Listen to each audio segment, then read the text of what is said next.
আপনাদের সবাইকে স্বাগত জানাচ্ছি ক্রিক ট্রেন্ডিংয়ের ফেসবুক পেজ এবং ইউটিউব চ্যানেলে। আজকে আমাদের সাথে উপস্থিত হয়েছেন Ahmed Bin Parvez, all sport ABP YouTube চ্যানেলের এবং সাজ্জাদ উদাস চ্যানেলের সাজ্জাদ উদাস এবং হোয়াট দ্য পিচের প্রান্তর দাস অনয়। আপনাদের সবাইকে ওয়েলকাম জানাচ্ছি। আপনারা সবাই কেমন আছেন? আমি ফাইন, থ্যাংক ইউ। আমিও ভালো আছি। সারাদিন পর জিজ্ঞেস করতেছে কেমন আছেন, চিন্তা করেন অবস্থা। ওকে, আমরা অনেক ফান করি আসলে, ভিডিও করার সময় ফান করি এবং যখন ভিডিওর বাইরে থাকি বা কমেন্ট্রি করি কিংবা সাক্ষাৎ করি তখনও কিন্তু অনেক ফান করি। সো আজকে আমরা অ্যাকচুয়ালি ওয়ার্ল্ড ক্রিকেট নিয়ে কথা বলবো। আমরা কিন্তু দেখলাম বেশ এক মাস ধরে কিন্তু প্রচুর খেলা হচ্ছে।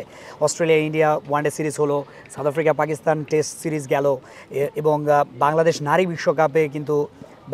বিশ্বকাপে যে পারফরমেন্স সেটাও আমরা আজকে কিছুটা এলাবোরেট করার চেষ্টা করব। সো প্রথমে আমি যাব সাজ্জাদ উদাস ভাইয়ের কাছে, যে এবারের নারী বিশ্বকাপে বাংলাদেশে আসলে বেশ কিছু জায়গায় আসলে ভালো করতে পারেনি, যে কারণে কয়েকটা ম্যাচ তারা উইন করতে পারতো। সো আপনার কি মনে হচ্ছে ওভারঅল বাংলাদেশের পারফরমেন্স যদি আপনি একটু বলেন? ওভারঅল বাংলাদেশের পারফরমেন্স আমি বলবো আশা জাগা নিয়া। এই কথাটা কেন বলছি, কারণ they started with a bang. Pakistan এবং শ্রীলঙ্কা এই দুটো ম্যাচ টার্গেট করে তারা গিয়েছে, and they said it openly যে আমরা পাকিস্তান এবং শ্রীলঙ্কা এই দুটো ম্যাচ হচ্ছে আমাদের মূল টার্গেট। সো সেই দিক থেকে পাকিস্তানকে তারা প্রথম ম্যাচেই হারিয়ে দিল এবং প্রথম ম্যাচেই Marufa Akter become a world wide sensation, and rightly so, সে এটা ডিজার্ভও করে। তারপরে বাংলাদেশ যেটা করলো সেটা অ্যাকচুয়ালি পুরো ওয়ার্ল্ড ক্রিকেটকে একটুখানি সারপ্রাইজ করে দিয়েছে, specially against the England team. হ্যাঁ, বাংলাদেশ সেদিন আর যদি 10-20টা রান বেশি করতে পারতো তাহলে হয়তো বা বাংলাদেশের জন্য অনেক কিছু পজিটিভ হতে পারতো। যদি হেদার নাইটের যে একটা কিছু ডিসিশন, আম্পায়ারের কিছু ডিসিশন বাংলাদেশের এগেনস্টে গিয়েছে, যেই জিনিসগুলো নিয়ে অনেক কন্ট্রোভার্সিও ছিল, তো সেই ব্যাপারগুলো যদি চিন্তা করা হয় এবং টু বি ভেরি অনেস্ট, যখন হেদার নাইট ফার্স্টের আম্পায়ারের ডিসিশনে যখন কাম ব্যাক করলো, নিজে হাঁটা শুরু করলো, ক্যাচ আবার বাদ দিয়ে দেওয়া হলো, সো তখন আমি বলতেছিলাম যে আজকে এই হেদার নাইটের কাছেই বাংলাদেশ হারবে, and actually that did happen. So তারপরে সাউথ আফ্রিকা ম্যাচেও হচ্ছে যে আমরা কিছু ভুল করেছি, যে ভুলের কারণে সাউথ আফ্রিকা ম্যাচটাও বাংলাদেশ জিততে পারতো কিন্তু জিততে পারেনি। এতটুকু পর্যন্ত বাংলাদেশের পারফরমেন্স যেটাই ছিল, আমি বলবো যে দে পাঞ্চড অ্যাবভ দ্য ওয়েট। এখন এই কথাটা কেন বলছি, কারণ মেয়েরা গত 5-6 মাস ধরে কোনো ক্রিকেট খেলে না। সেই যে কোয়ালিফাই করলো, কোয়ালিফাইং রাউন্ডের পরে সরাসরি world cup, this is not a joke. World কাপে সরাসরি খেলা এটা কোনো ফাইজলামি না। বাংলাদেশ, আমি জানি না নারী ক্রিকেটের হর্তাকর্তা কারা রয়েছে, তারা এটাকে ফাইজলামি হিসেবেই নিয়েছে প্রবাবলি। সো ওই জিনিসটা চিন্তা ভাবনা করে আমি বলবো যে ভালো খেলেছে। মেয়েরা জীবনে কোনো দিন আন্ডার লাইটস খেলে নেই, সেখানে তারা ওয়ার্ল্ড কাপে আন্ডার লাইটসে ক্যাচ ফেলবে, এগুলো খুব স্বাভাবিক।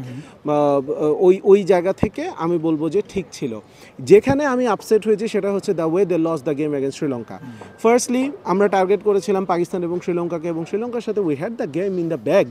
মানে খুবই সিলি কিছু মিস্টেক, এবং you can not really put any logic behind the mistakes they made, এবং not only in the playing, in some decision making as well. আমরা ছেলেদের ক্ষেত্রে একটা কথা ভক্তরা প্রায় বলি যে মুখস্থ ক্যাপ্টেন্সি করছে, মুখস্থ theory.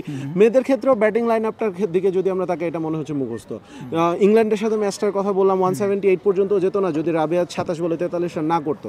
Rabiya was in such a fantastic form, কিন্তু বারবার কিন্তু রাবিয়াকে ওই 9 নম্বরেই যেন খেলাতে হবে, এটা একটা অলিখিত নিয়ম হয়ে গেছে। শ্রীলঙ্কার সাথে যখন ঋতুমণি যখন নামলেন তখনও কিন্তু রানে বল দরকার ছিল, 27 বলে 29 বা 29 বলে 27 কিছু একটা এমন ছিল। সো ওই জায়গায় Rabeya could have been the most ideal choice, যেখানে জ্যোতি অন্য পাশে খেলছেন। শেষ 2 ওভারে যেখানে মাত্র 12 রান দরকার, 10 বলের মধ্যে মাত্র 2টা বল খেলতে পারছে জ্যোতি। এবং এই জায়গাটা, এটাকে আমি আসলে কে বেতন কম পাচ্ছে, কে লাস্ট কয়টা ম্যাচ খেলছে, কে আন্ডার লাইটস খেলছে, কে আন্ডার লাইটস খেলে নাই, শুধুমাত্র শ্রীলঙ্কা ম্যাচটাতে আমি কোনো এক্সকিউজ মানতে রাজি না। বাকি সবগুলো ম্যাচে আমি বলবো যে বাংলাদেশ, অ্যাজ আই সেড, আমি আবারও এই কথা বলবো, দে পাঞ্চড ওয়ে অ্যাবভ দেয়ার ওয়েট। বাংলাদেশ ভালো খেলছে। এখন একটা ম্যাচ বাকি আছে ইন্ডিয়ার সাথে ম্যাচটাতে আমার খুব একটা এক্সপেকটেশনস নাই, one of the strongest teams in the world right now. But আমি বলবো যে বিসিবির নারী ক্রিকেটের উইংয়ে যারাই আছে, প্লিজ এই মেয়েগুলোর দিকে একটু নজর দেন। They have the potential to deliver big. Thank you very much.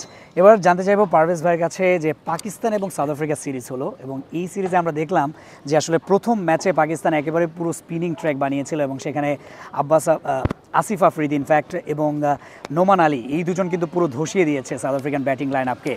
এবং পরবর্তী যে টেস্টটা হলো সেখানে দেখলাম যে কিছুটা স্পোর্টিং বানানো হয়েছিল, যে কারণে কিন্তু দুটো দলই 300-র উপরে রান করছে। সাউথ আফ্রিকা ইনফ্যাক্ট 404ও করে ফেলেছিল, যদিও সেখানে কাগিসো রাবাদা এবং সেনুরান মুথুসামির একটা ভালো কন্ট্রিবিউশন ছিল লাস্টে। সো এবং টনি জর্জি তিনিও কিন্তু একটা সেঞ্চুরি পেয়েছেন। সো ওভারঅল আপনি কিভাবে দেখছেন যে আসলে যে এরকম যে ভিজিটিং যে টিমগুলো আসে সেখানে হোম অ্যাডভান্টেজ কাজে লাগিয়ে প্রায় প্রত্যেকটা দেশই কিন্তু সিরিজ উইন করতে চায়, সে জায়গায় কিন্তু কিছুটা হলেও শাপে বড় হয়েছে?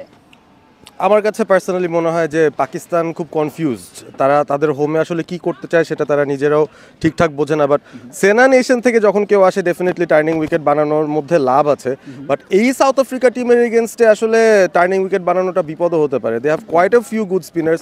মুতুসামিকে আমি আসলে একদম প্রপার স্পিনার না বললেও কেশব মহারাজ, হার্মার, এই দুজন কিন্তু সাবকন্টিনেন্টে খুবই ডেঞ্জারাস। এই যে সেকেন্ড টেস্টটা হলো এখানে কিন্তু কেশব মহারাজ ফার্স্ট ইনিংসে he got 7 wickets.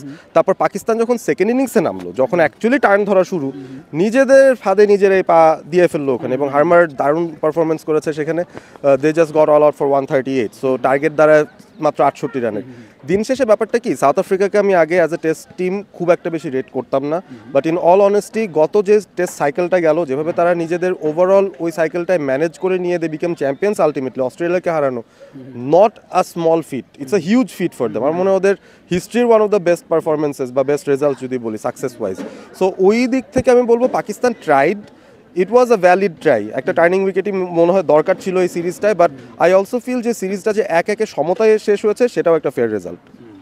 Thank you very much Parvez ভাই। এবার প্রান্তর ভাইয়ের কাছে যাব, সেটা হচ্ছে ইন্ডিয়া অস্ট্রেলিয়া সিরিজ মাত্রই কিন্তু শেষ হলো, ওডিআই সিরিজ স্পেশালি, এবং এই সিরিজে আসলে ইন্ডিয়া প্রথম দুটো ম্যাচ হেরে যায়। বিরাট কোহলি এবং রোহিত শর্মাকে নিয়ে খুব বেশি গুঞ্জন চলছে যে তারা আসলে 2027 বিশ্বকাপ শেষ পর্যন্ত খেলতে পারবে কিনা।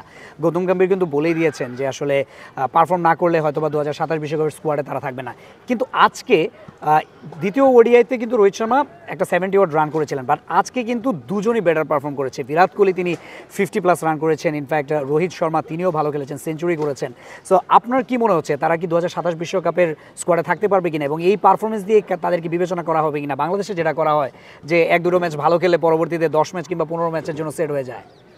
Well, your question does have that answer. সোজাসুজি যে মানে কোথায় পার্থক্যটা এরকম টিমের সাথে, যেখানে ওয়ার্ল্ড ক্লাস টিম বলে কথা ভারত।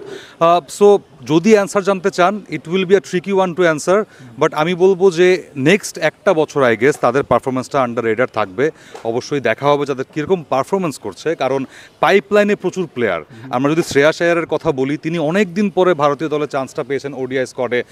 যশস্বী জয়সওয়াল তিনিও বসে আছেন সেখানে, ধ্রুব জুরেলের মতো কিপার ব্যাটার বসে আছেন। সো তাদের সবাইকে যদি আপনি অ্যাকোমোডেট করতে চান দলটাতে, আপনার বেস্ট অফ দ্য বেস্ট পারফরমেন্সকে পিক করতে হবে। সেখান থেকে বলবো যে ভারতীয় সিলেক্টর বলি কিংবা দর্শকরা বলি, তারা কিন্তু যুগের সাথে অনেকটা ট্রান্সফর্মড হয়েছে, অনেকটা রিফর্মড হয়েছে। যেখানে আগে একটু আবেগের সাথে তারা ডিসিশন নিত, তারা বর্তমানে পারফরমেন্সের বেসিসে নিয়েছে।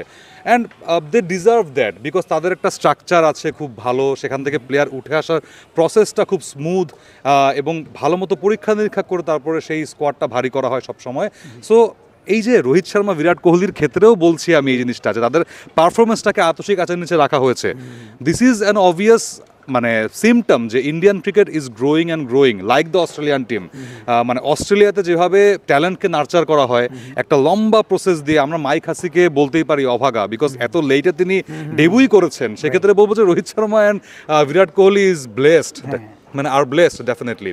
সো ওইখান থেকে চিন্তা করলে ওই যেটা বললাম যে আগামী এক বছর will be the crucial time for both of them.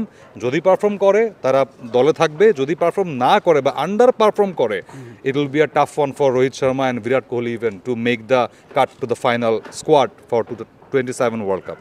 Thank you very much. আপনাদের সবাইকে আবারও ধন্যবাদ জানাচ্ছি আমাদের সঙ্গেই থাকার জন্য। ক্রিক ট্রেন্ডিং ফেসবুক পেজ এবং ইউটিউব আমরা একটু অফিসিয়াল কথাবার্তা বাদ দিয়ে লাস্টে আমরা শেষ করব যার যার চ্যানেল সাবস্ক্রাইব করার কথা বলে একসাথে। রাইট, দেখি কি হয় এটা। 1 2 3 ডু সাবস্ক্রাইব।